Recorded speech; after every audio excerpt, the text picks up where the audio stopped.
Awal kisah ini bermula selama 1000 tahun yang lalu, kekuatan surga dan bumi menciptakan mutiara kekacauan yang lapar. Taiyi Zhenren dan saudaranya yaitu Shen Gongbao dikirim untuk menghentikan kekacauan ini. Taiyi Zhenren ingin membawa mutiara kekacauan dengan tanpa paksaan, tetapi mutiara kekacauan marah.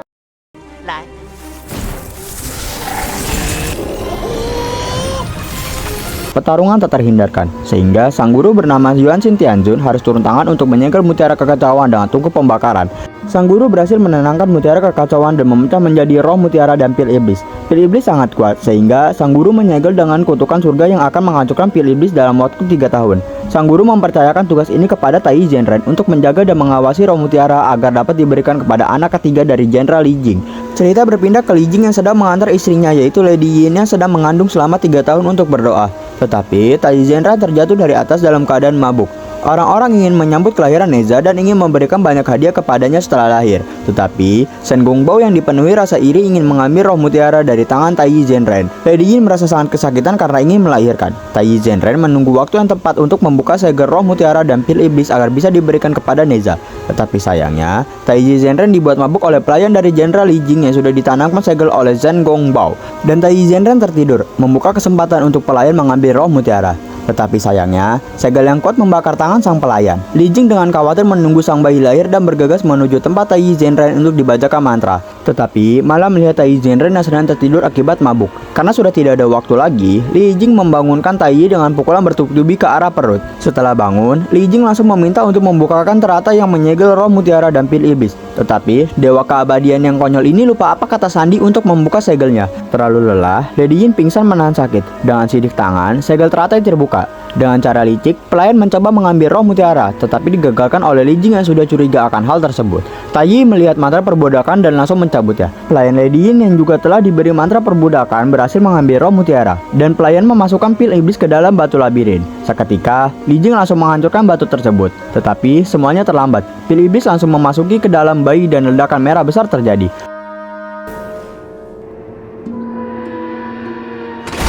Pelayan memberikan roh mutiara kepada Shen Gongbao dan pergi menghilang. Neza lahir dengan bentuk aneh, yaitu bulat dan ada tanda di dahinya. Karena kekuatannya yang tak terkendali, pil iblis atau yang sekarang kita sebut Neza menyerang warga desa dan membuat kekacauan. Taiyi mencoba menghentikan Neza yang sedang mengamuk. Li Jing mencoba melindungi warga dari amukan Neza. Dengan lingkaran Qiang Kun, Taiyi berhasil menenangkan api Neza dan mencoba membunuhnya. Li Jing dan Lady Yin menghentikan Taiyi yang mencoba membunuh Neza. Dengan pelukan sang ibu, Neza berhasil ditenangkan. Di sisi lain, Shen Gongbao pergi ke kedalaman laut untuk menemui naga yang dikurung dan memberikan roh mutiara kepada telur sang naga. Aobing terlahir dan Shen Gongbao ditunjuk menjadi gurunya. Setelah kelahiran Neza, sang ayah dan Taiyi pergi ke pintu gerbang hampa dan menemui sang guru untuk melepas segel kutukan. Sesampai di sana, dia disambut oleh Chang Shen Yun, penjaga pintu gerbang hampa. Tapi sayangnya, permintaan sang ayah berakhir sia-sia, dikarenakan kutukan itu abadi dan tidak bisa dihilangkan. Cerita beralih ke Neza yang sedang bosan karena tidak ada yang ingin bermain dengan dirinya. Ia dihampiri oleh sang ibu yang menghampirinya untuk diajak bermain Jianzi. Tetapi, karena Neza terlalu kuat, sang ibu memakai zira untuk melindungi dirinya.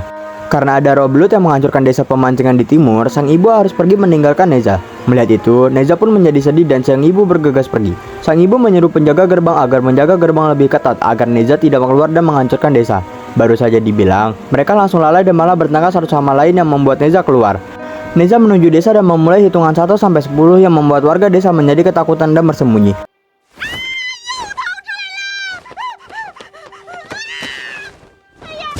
Neza menemukan mereka semua dan membuat warga lari ketakutan.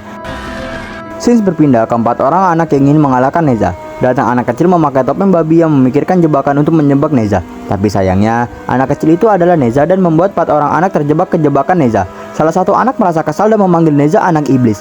Marah dengan panggilan tersebut, Neza menendang batu besar ke arah mereka. Beruntung ada Taiyi Zhenren yang menyelamatkan mereka dan sang ayah yang menenangkan Neza. Orang tua dan Taiyi pun mengadakan rapat untuk menentukan takdir Neza. Taiyi mengusulkan agar Neza menjadi muridnya. Sang pelayan membawakan makanan untuk Neza, tetapi Neza menghilang. Dengan triknya, Neza lagi-lagi berhasil keluar dari gerbang dan menemukan lukisan terbang. Penasaran akan hal tersebut, Neza menyentuh dan masuk ke dalam lukisan tersebut. Dia masuk ke dunia lukisan milik Taiyi Zhenren dan memberikan keindahan dunia lukisan. Dan Neza terkesima akan hal tersebut. Taiyi menawarkan diri menjadi guru, tetapi Neza malah menolaknya dan bertindak kurang ajar. Tai menawarkan untuk mengajarkan teknik penyamaran. Merasa bisa melakukannya, Neza melakukannya sendiri dan Tai tertidur lelap. Sang ibu membangunkan Tai yang ingin mengecek keadaan putranya, tetapi putranya terlihat pingsan di sungai. Ternyata semua itu adalah teknik penyamaran Neza yang sudah mahir menggunakan teknik itu dalam sehari, sehingga membuat Tai iri.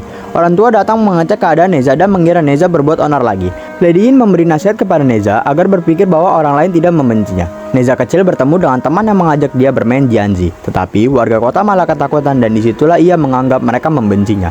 Sang ayah berbohong tentang Neza adalah roh mutiara yang bereinkarnasi. Neza menjadi lebih percaya diri dan ingin berlatih. 2 tahun kemudian, setelah berlatih dengan Tai, Neza memulai simulasi menyelamatkan kota, tetapi dia malah melukai warga tak bersalah. Kesal dengan hal tersebut, ia merebut kuas dari Tai dan pergi keluar lukisan. Iblis yang sedang lapar muncul dari dalam air dan mencari makanan di darat. Neza menemukan iblis ini dan melawannya. Tidak sanggup melawan Neza, sang iblis lari dan bersembunyi, tetapi Neza menemukannya. Lalu, sang iblis menculik Yaya, adik dari pemimpin 4 orang anak yang dijebak Neza. Ia beranggapan bahwa Neza yang menculiknya. Sang iblis nyaris melarikan diri, tetapi Aobing datang menggagalkannya. Kesal dengan Aobing yang dapat menyelamatkan Yaya dengan mudah, Neza mengambil Yaya dan memberikannya kembali kepada iblis. Pertarungan antara Neza dan Aobing pun tak terhindarkan. Neza membuka tudung Aobing dan membuka identitasnya sebagai seorang anak naga. Sang iblis mengeluarkan gelembung yang dapat mengubah seseorang menjadi batu dan menelan Yaya. Aobing langsung cepat menyelamatkan Yaya dengan memukul perut sang iblis. Sayangnya, ia malah berubah menjadi batu. Neza menyelamatkan Aobing yang ingin dibunuh sang iblis. Dengan menggunakan Aobing, ia berhasil menghabisi iblis. Setelah mengalahkan iblis, Aobing dan Neza bermain Jianzi bersama dan disinilah pertemanan mereka dimulai. Aobing memberi kerang untuk memanggil dirinya jika Neza ingin bermain bersama lagi. Tapi sayangnya, warga desa datang dan malah menuduh Neza sebagai penculik Yaya dan ingin menghabisinya. Muak dipanggil anak iblis, Neza menghabisi seluruh warga desa. Kerusuhan berhasil direda berkat Tai dan orang tua yang datang menjemput Neza. Di sisi lain, kita diperlihatkan Aobing yang sedang menemui ayah dan gurunya. Dia melakukan tugas yang gurunya suruh dan mendapatkan teman, yaitu Neza. Tetapi, sang ayah malah mendesak agar Aobing melupakan teman dan fokus pada tugas utama, yaitu melepaskan para naga. Neza yang merasa bosan, kesal, dan ingin mati dengan cara yang tenang, ia disamperi oleh orang tua dan Tai yang memberitahu dia bahwa ulang tahun yang ketiga tinggal sebentar lagi dan ingin membuat perayaan. Mendengar hal tersebut, Neza menjadi senang dan sedih lagi dikarenakan tahu warga desa membencinya. Sang ibu menambahkan bahwa warga desa ingin membuat perayaan karena Neza sudah menyelamatkan desa dari iblis itu. Mendengar hal tersebut, Neza menjadi senang kembali dan bergegas menuju pantai untuk mengundang Aobing. Sang ibu merasa khawatir karena terus-terusan membohongi Neza. Di lain sisi, Aobing yang diberikan undangan merasa gelisah karena bertepatan dengan tugas terakhir yang diberikan sang Raja Naga. Raja Naga dan para naga memberikan sisik terkeras mereka untuk dijadikan armor pada Aobing.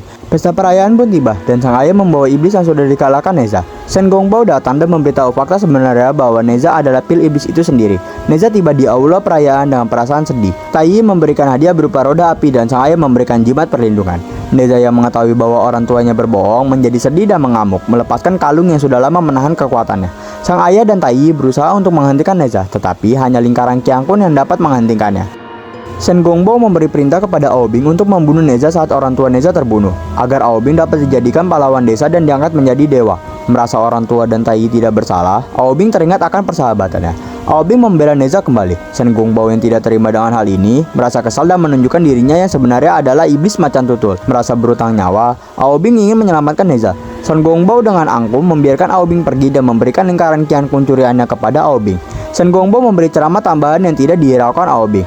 Pertarungan berlanjut antara Neza melawan sang ayah dan Tai. Sang ayah hampir terbunuh oleh tombak Neza. Beruntung, Aobing datang menyelamatkannya.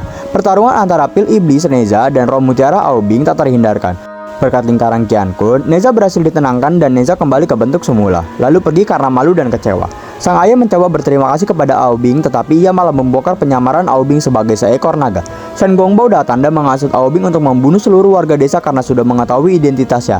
Dengan kekuatannya, Aobing mulai membekukan air laut dan menerbangkannya ke langit.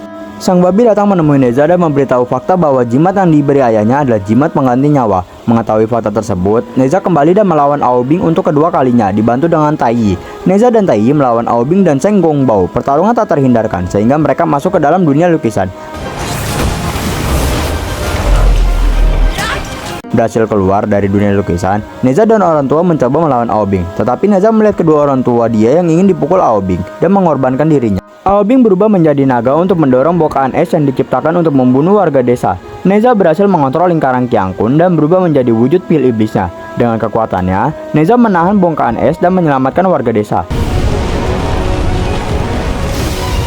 Bongkahan es berhasil dihancurkan dan Aobing mencoba melarikan diri, tetapi ditahan oleh selendang Neza. Neza pun mengajar Aobing dan mengampuninya, karena Aobing adalah teman satu-satunya.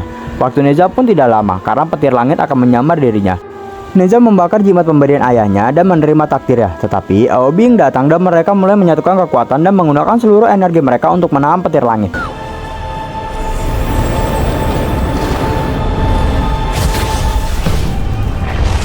Tai menyelamatkan mereka berdua dengan menggunakan segel teratai. Orang tua mencari putranya. Beruntung, sang ibu menemukan segel teratai. Penduduk desa yang selamat menyaksikan pengorbanan heroik Neza. Mereka akhirnya menerima dan menghormatinya sebagai pahlawan yang memilih kebaikan di atas kutukan. Roh Neza dan Aobing kini menjadi roh abadi, menunggu reinkarnasi berikutnya. Dan itulah seluruh alur cerita film animasi Neza. Mereka membuktikan bahwa hidup tidak ditentukan oleh takdir, tetapi oleh pilihan diri kita sendiri. Jika kalian suka dengan video ini, jangan lupa like, comment, and subscribe. Have a nice day and goodbye.